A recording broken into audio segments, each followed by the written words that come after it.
Investing has its place in the overall retirement plan of a person. You just have to manage your expectation. If you invest $200 per month in an S&P 500 ETF and it returns 10% per year, on average, over a period of 40 years, you'll be a millionaire. This is the magic of compounded interest, the eighth wonder of the world. And that is true mathematically speaking. But have you ever asked yourself, if it is so easy to become a millionaire, why so many people struggle with it? Is the compounded interest as powerful as financial gurus want us to believe? Is it the real solution to all our financial struggles? Well, kind of. Hi guys, I'm Giuseppe and I'm a finance graduate and money nerd. And today I would like to review a little bit the concept of compounded interest and its magic powers.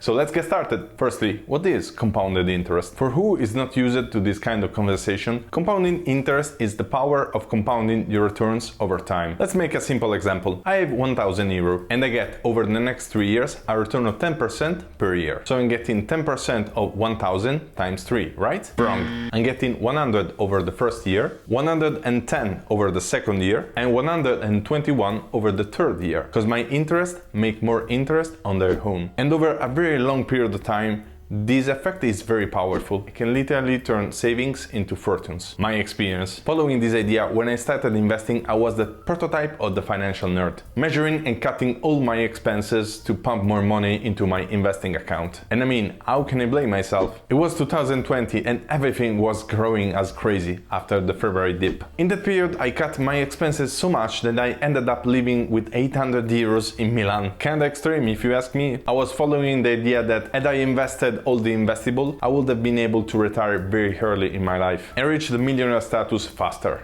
And that is actually possible on paper. But at what price? I still have a lot of drive to save and avoid expenses when they are not useful. I'm just not stingy as I used to be, because I also understood one or two things over the years about money. And that is, the compounded interest alone is not gonna be enough to make you rich. Why the compounded interest is not enough? So let's review our initial example. We heard so many times that if you put on the side $200 per month and you invest them into an S&P 500 ETF and that returns steadily 10% over the next 40 years, you're gonna be millionaire. But this example is based on some questionable assumptions and some half-truths. Let's discuss them briefly. It does not account for inflation. 1 million today is very different from 1 million in 40 years. And if we consider a target of inflation of 2% per year, your actual return is gonna be 8%, not 10%. And using the same initial assumption, this is gonna lead to a total result of $620,000. That is still a big sum, but is 2/3 of our initial result. So the S&P 500 should perform 12% per year and not 10 to compensate this effect. It is based on the assumption that the S&P 500 will continue to perform 10% on average per year over the next 40 years. Now, on this assumption, a lot of people invest in index ETF over the long run. And it is a sounded assumption.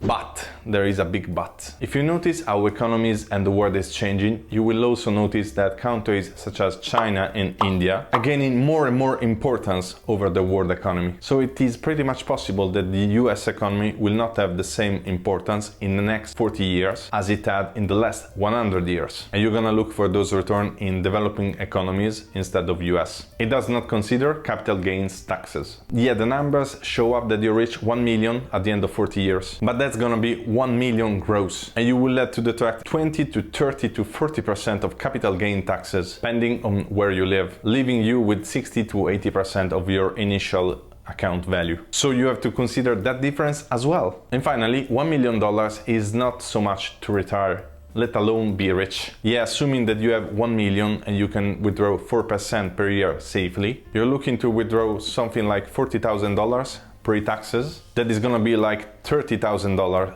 after taxes. That is probably gonna be enough to live in a chilled place such as Portugal, Greece, or the south of Italy. That are definitely not bad places at all. But 30,000 net is not gonna be enough to live in very expensive areas. And with that income alone, you're not gonna be able to afford any luxury. So, is investing pointless?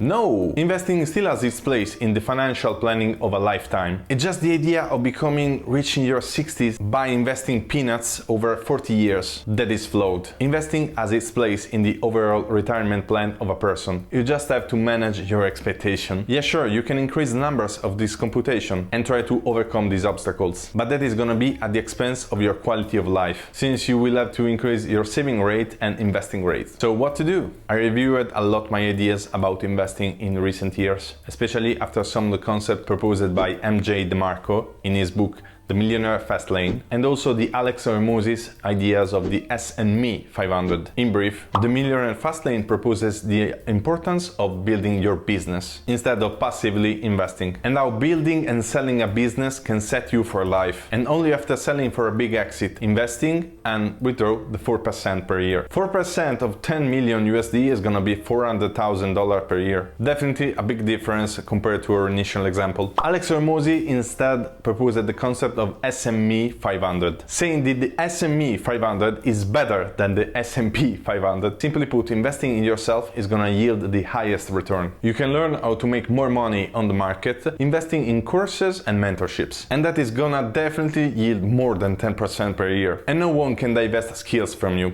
And finally, skills can be used to create businesses as well. And that is my overall point. Investing won't make you rich, but having skills will. Having a business will. How do you create a business? Through skill acquisition. That will help you creating a product and running the business itself. I just have found myself agreeing more with this line of thought. Instead of investing peanuts for my entire life and hoping to become millionaire when I'll be 60 and the only sport I will be able to play is gonna be golf. Introducing Mr. Nathaniel Vickers of Forest Hills, New York, 100 years old and still enjoying a lively round of golf. If I'm lucky. And now we can spend hours discussing which skill to acquire, where, why, when, but that's not gonna be the point of this video. Wrapping up, my message is gonna be focus on your income first, and then you can focus on your savings and on your investments. Solve your income and you will solve your investments as a consequence. So guys, thank you for watching. I hope you liked the video, and if so, please leave a like and subscribe. And since you're interested into investing, you might also be interested in how inflation works.